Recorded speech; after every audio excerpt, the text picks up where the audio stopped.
আমার ভাই বাড়িতে তাদের কোটে আচ্ছা বসো। খাস থেকে বাইরে রিফাত বাসায় একটু যাওয়া যাবে চলেন এদিক দিয়ে স্যার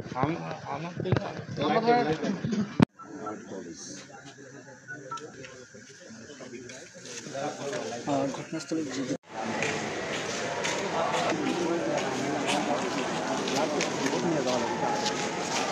হয় আমি ময়দা মিশেলে আসে ঘুষ টুস দিয়ে যাই। আপনি ধরেন কারেন্টের কাজও করে, রাজমিস্ত্রি জোগালো কাজ করে, করতে করতে আমি আবার ময়দা মিশেলে আসে তাকে আমি বোঝাই যে কারোর সাথে আড্ডা দিস না, কারোর সাথে ঘোরাফেরা করিস না।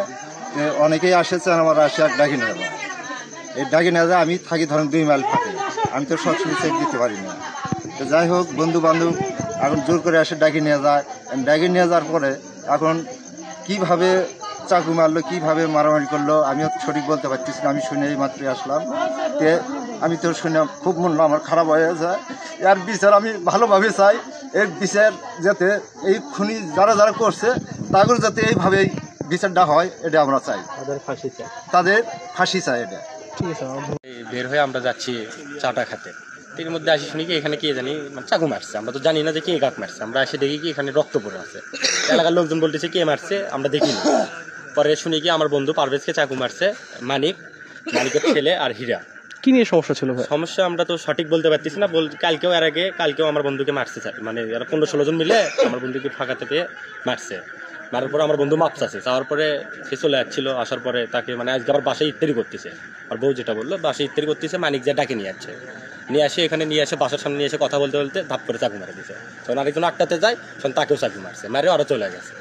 মাগরিবের সময় ইফতারি করে নামাজ পড়ে বের হয়ে আমি এদিক দিয়ে আমার এলাকার ভিতর দিয়ে আসতে দেখি অনেক মহিলা মানুষ। তা অনেকেকে বললাম যে কী হয়েছে, কেউ কিছু বলে না। পরে যখন সামনে আসার পরে শুনি যে গন্ডগোল হয়েছে, কার সাথে কেউ কিছু বলে না। পরে শুনলাম যে আমার ভাই, খালাতো ভাই পারভেজ ওকে চাকু মারছে। কে মারছে কেউ কিছু বলে না। পরে শুনতে পারলাম মানিক এবং মানিকের ছেলে এবং তার ছোটো ভাই হীরা, এরা আমার ভাই নিরহ ভাইটাকে মেরে ফেলছে।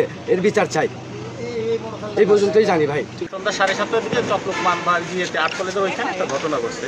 সেখানে ঘটনাস্থলেই দুজনকে চাকু মারছে, তখন একজন হাসপাতালে আসছে। সেই খবর শুনে আমরা ওইখানে গেলাম, যাওয়ার পর তার হাসপাতালে আসলাম। যে মারা গেছে তার লাশ তো আছে ইয়েতে, মানে লাশটা ঘরে, আর যা হতো সেই ইয়েতে আছে। তার সাথে কথা বলে সে কিছু শুনলাম, জিনিসটা করলাম। এখন প্রকৃত ঘটনাটা কি, এখন ঘটনাস্থলে আমরা নতুন করে যাচ্ছি। যারা ঘটনা ঘটাইছে তাদের ধরার জন্য এখন আমরা যাচ্ছি, তাদেরকে ধরে করছি ঘটনাটা জানতে পারো। আর যেহেতু আহত, সেও অসুস্থ, সে পুরোপুরি কথা বলতে পারতেছে না, তার কাছে একটু ধারণা নিছি।